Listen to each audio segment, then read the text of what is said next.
Desakan mereformasi kepolisian kencang disuarakan publik usai penanganan unjuk rasa yang dinilai berlebihan pada akhir Agustus lalu.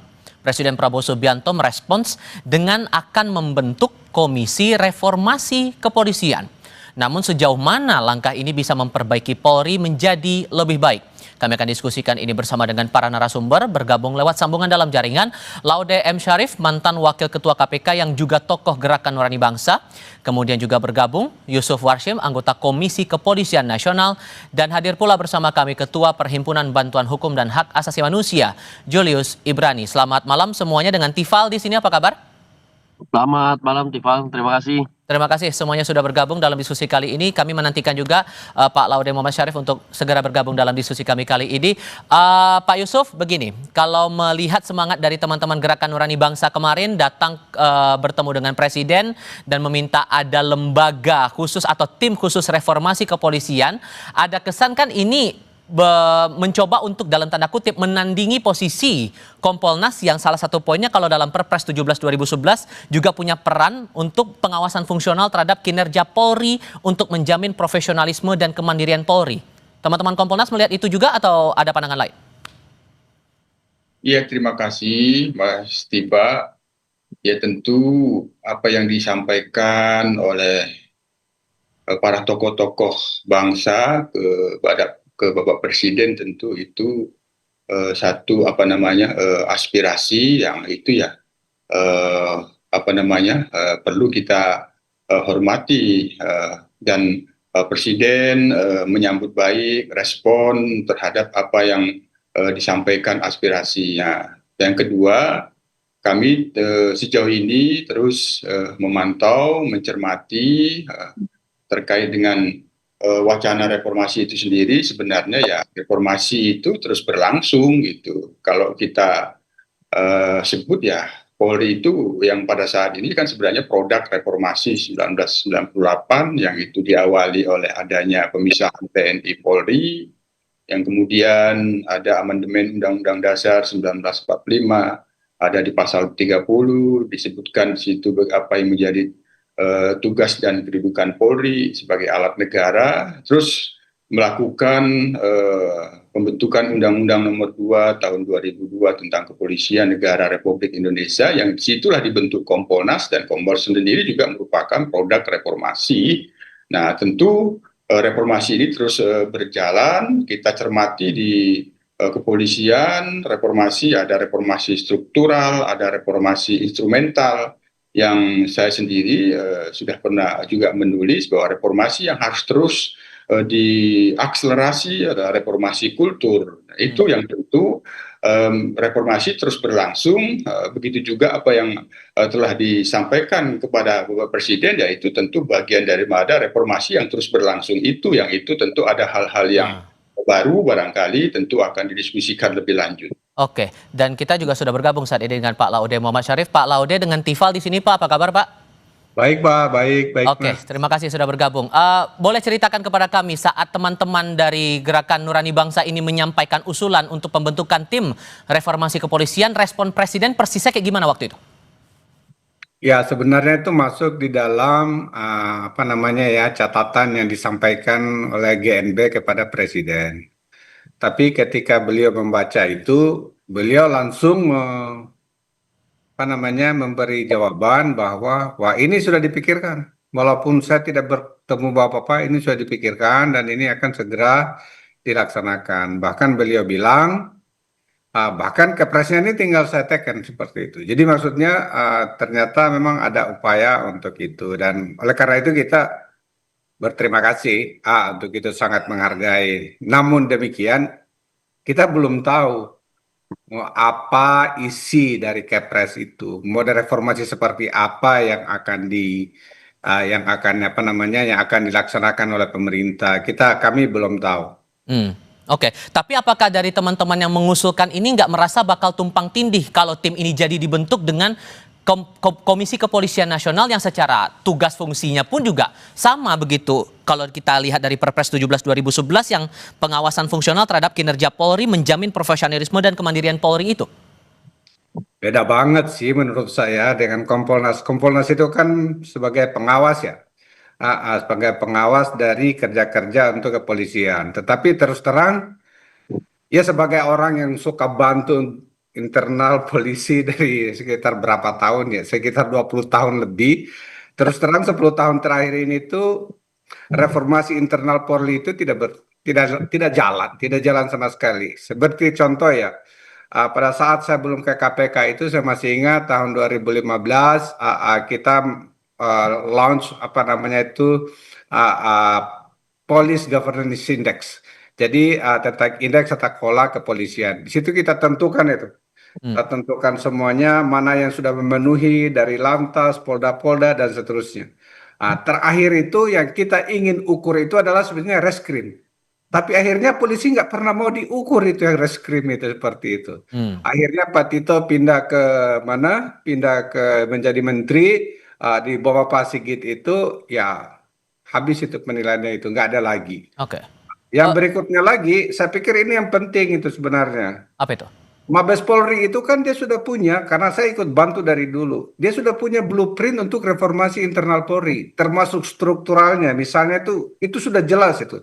Mabes kecil, Polda sedang, Polres besar, Polsek kuat.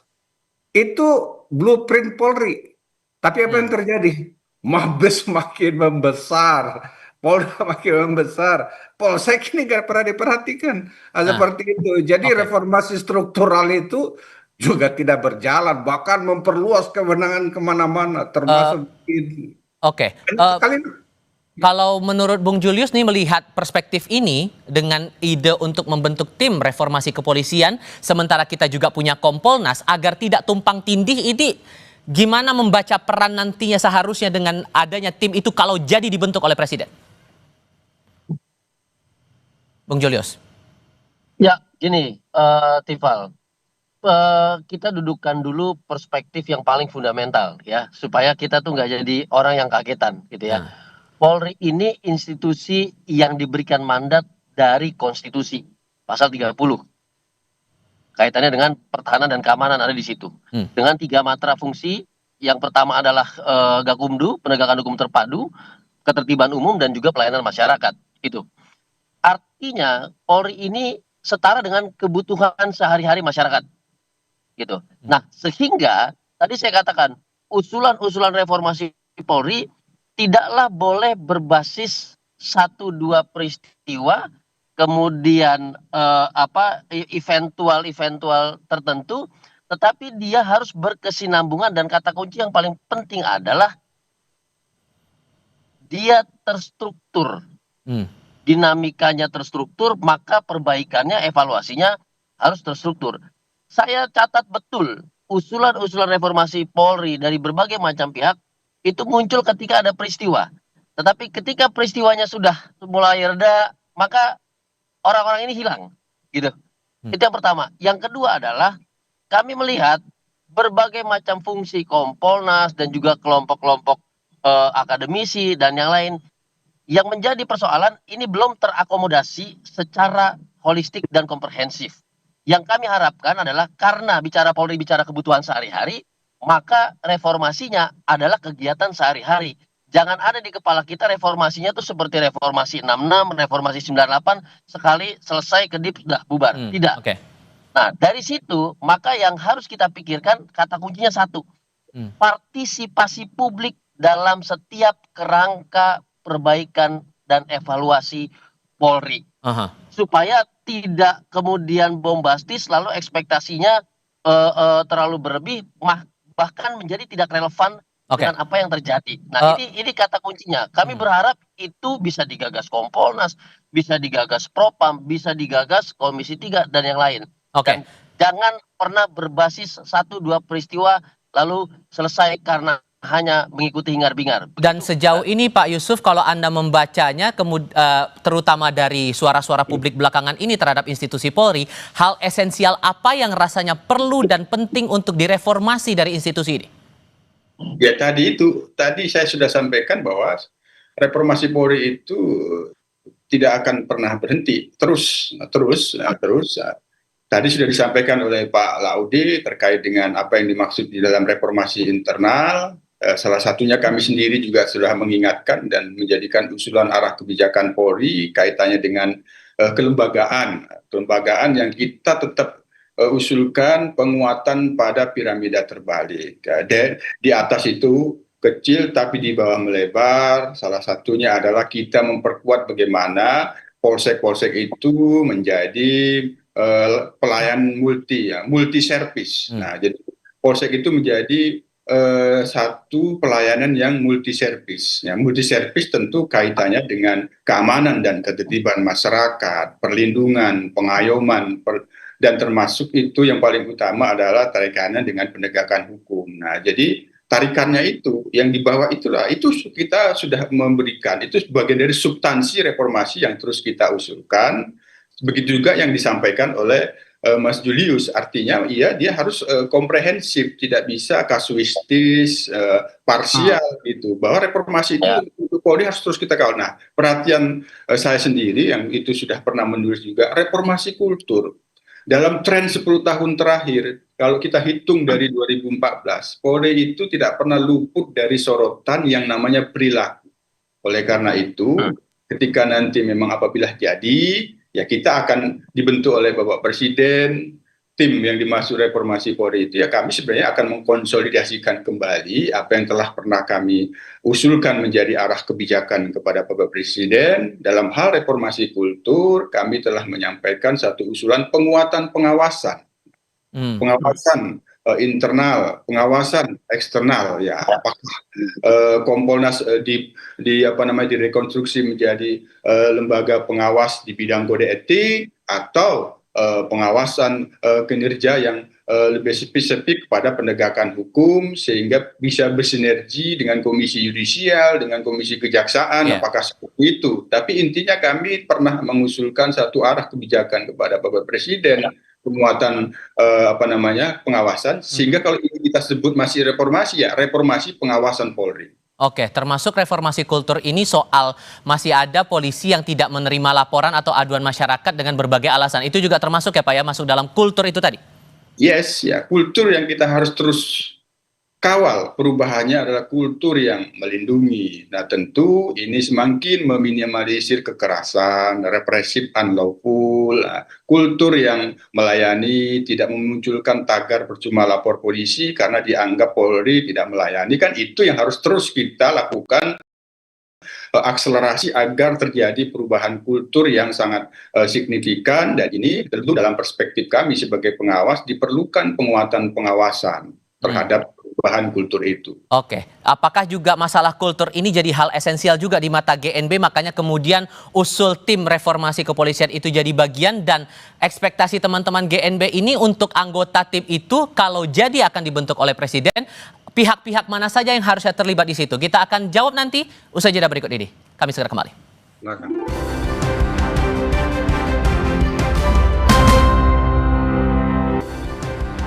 Belum lama ini viral, Bapak-Bapak sekalian, video polisi di Polsek Cikarang Utara yang menolak aduan dari korban curanmor. Bahkan disebut oleh pihak polisi saat itu yang ada di sana dalam video itu, udah lepasin aja. Kalau tadi mengutip pernyataan Pak Yusuf, ya karena itu bagian dari kultur sebagai polisi itu sebagai pelindung masyarakat, harusnya itu juga bagian yang concern dijadikan untuk mereformasi kepolisian tanpa henti. Kalau menurut Pak Laude, Anda merasa bahwa hal itu juga perlu agar tidak terulang lagi di kemudian hari? Ya sangat perlu. Jadi itu kalau dikatakan oleh Pak Yusuf itu tadi itu soal reformasi kultural ini saya pikir ini yang paling tidak berjalan. Mulai dari impunitas. Ya kalau bisa ya misalnya melakukan kejahatan itu, misalnya dalam kasus Sambo, itu hampir diputar-putar itu. Saya kebetulan nomor 2, saya kebetulan waktu itu menjadi tim gabungan pencari fakta Kanjuruhan. Itu juga tuh. Dan terus terang saya agak kecewa juga dengan Kompolnas waktu itu. Saya akan bahkan ingin membela Mabes Polri itu waktu itu. Dan seterusnya. Misalnya ini yang nyiram air keras ke novel itu. Nah, itu kan semuanya itu kultural, dan makanya sekarang itu tuh ketika misalnya dikatakan kenapa polisi menjadi kayak partai coklat, This all cultural seperti itu. Jadi hal-hal seperti ini nih yang tidak ada terus terang peningkatan yang signifikan. Karena walaupun bagaimana strukturnya diubah, misalnya itu lihat anggaran. Anggaran itu sekarang nomor 2 terbesar setelah Kementerian Pertahanan. Terus apa yang didapatkan masyarakat dari seperti itu? Jadi ini hal-hal yang seperti inilah sebenarnya makanya teman-teman di Kompolnas itu fokusnya di sini, di samping struktur yang tadi itu, yang apa namanya ya blueprint mereka saja mereka nggak ikutin. Yang saya sebut tadi itu, yang harusnya itu segitiga, jadi 15 itu sedikit. Misalnya dulu Pak, bahkan kita pernah mengusulkan itu, Propam dan Irwasum itu apa sih bedanya? Mungkin itu perlu disatukan doang. Sekarang bahkan mereka buka divisi lain dan seterusnya, memperlebar jabatan jenderal di kementerian dan lembaga yang lain, sehingga polisi itu dianggap menguasai semua seperti itu. Sedangkan Polsek nggak diperhatikan. Ya. Nah, Oke, Anda juga sependapat Bung Julius atau punya pandangan lain? Belajar dari kasus Cikarang Utara tadi. Oke, kalau kita belajar dari kasus Cikarang itu ada dua konteks di situ. Pertama pelayanan masyarakatnya, yang kedua adalah penegakan hukumnya. Maka kalau kita bicara kultur saja itu tidak cukup. Kita harus bicara struktur di situ. Yang menjadi pertanyaan di depan adalah seberapa banyak petugas kepolisian dibandingkan dengan misalnya angka fluktuasi pengaduan yang disampaikan oleh masyarakat, itu pertama. Yang kedua, seberapa besar anggaran yang dimiliki dan dialokasikan untuk penegakan hukum dan pelayanan masyarakat dalam hal pengaduan-pengaduan itu. Yang ketiga, seberapa besar fasilitas yang dimiliki untuk menunjang penegakan hukum ya, Gakumdu di situ dalam hal pengaduan-pengaduan masyarakat. Nah, ini yang saya katakan pentingnya kunci partisipasi publik agar sinkron antara kebutuhan dan kemudian yang merespon laporan. Makanya saya katakan kultur saja tidak cukup, struktur itu juga menjadi penting. Terlebih lagi kita juga dari dulu mendorong penguatan pendidikan para petugas dari Polri baik dalam hal penegakan hukum maupun pelayanan masyarakat, dan ini dua perspektif yang berbeda. Jadi dimensinya tidak bisa single dimension, dia multi konteks. Karena tadi saya katakan yang berhadapan langsung dengan masyarakat, yang melayani langsung dengan masyarakat adalah petugas Polri, dan ini yang harus menjadi concern baik Kompolnas ataupun tim dari perbaikan internal dari pengawasan Polri itu sendiri gitu, Ilan. Oke, sekarang adalah yang kita pikirkan siapa yang akan mengisi tim ini, Pak Yusuf. Dengan posisi Kompolnas yang juga tetap mengawasi bagaimana tugas-tugas Polri ini bisa berjalan profesional, apakah sesungguhnya Kompolnas berharap juga bisa ikut terlibat dalam entah penyusunan atau mungkin bergabung dalam tim reformasi kepolisian ini? Ya tentu apabila itu ada pada kehendak Presiden, ya tentu apabila Kompolnas diikutsertakan, kami akan bekerja secara optimal. Yang lalu juga kami bersama Pak Laude ini ada membentuk tim reformasi, tim percepatan reformasi hukum yang itu di bawah Kementerian Polkam Pak Mahfud MD, Kompolnas ikut. Nah, kita bekerja pada waktu itu dan itu sudah ada hasilnya. Substansi-substansi yang bisa disebut untuk reformasi terus Polri itu ada di dalam situ. Nanti kita akan konsolidasikan kembali karena di situ juga disebut ada yang dimaksud struktur terkait dengan penempatan perwira tinggi Polri di luar-luar struktur, karena itu juga termasuk disorot di dalam dokumen reformasi percepatan reformasi hukum, termasuk juga penguatan pengawasan. Itu juga disorot. Nah, itu tentu apabila kita nanti memang itu sudah ada dibentuk oleh Bapak Presiden dan Kompolnas dilibatkan di dalamnya, ya kami akan proaktif bekerja secara optimal apa yang dimaksud di dalam tim itu. Harapannya saya ingin tentu. tambahkan Pak Oke, Yusuf ya. silakan Pak, singkat saja. Kemarin itu buku yang dihasilkan itu karena itu kan produksi usulan dari civil society ya, dan sudah diberikan kepada Presiden Joko Widodo waktu itu, tapi terus terang belum ditindaklanjuti. Oke. Sehingga kemarin pada waktu ketemu Presiden saya bawa 2 eksemplar, satu saya berikan kepada Presiden sendiri dan diterima, dan satunya lagi saya berikan kepada Mensesnek, seperti itu. Jadi mudah-mudahan itu bisa dijadikan sebagai bahan awal ya, dan mudah-mudahan juga diisi oleh orang-orang yang mempunyai pengetahuan yang cukup. Kalau saya agak berbeda pendapat. Oke, dengan gimana Mas Yusuf, dengan juga Laode. Saya katakan bahwa mandatnya itu konstitusional. Maka perbaikan sistem dan struktur tidak boleh kasuistis. Saya tidak memandang bahwa kalau urgensi ada, setiap lembaga urgensi evaluasi penting setiap hari. Tetapi apabila kita mendasarkan evaluasi dan perbaikan sistem ini secara kasuistis, maka saya pastikan ini akan bernasib seperti tim pencari fakta, tim gabungan, tim independen ini itu yang sekali selesai dan tidak bisa menyentuh akar persoalan secara fundamental.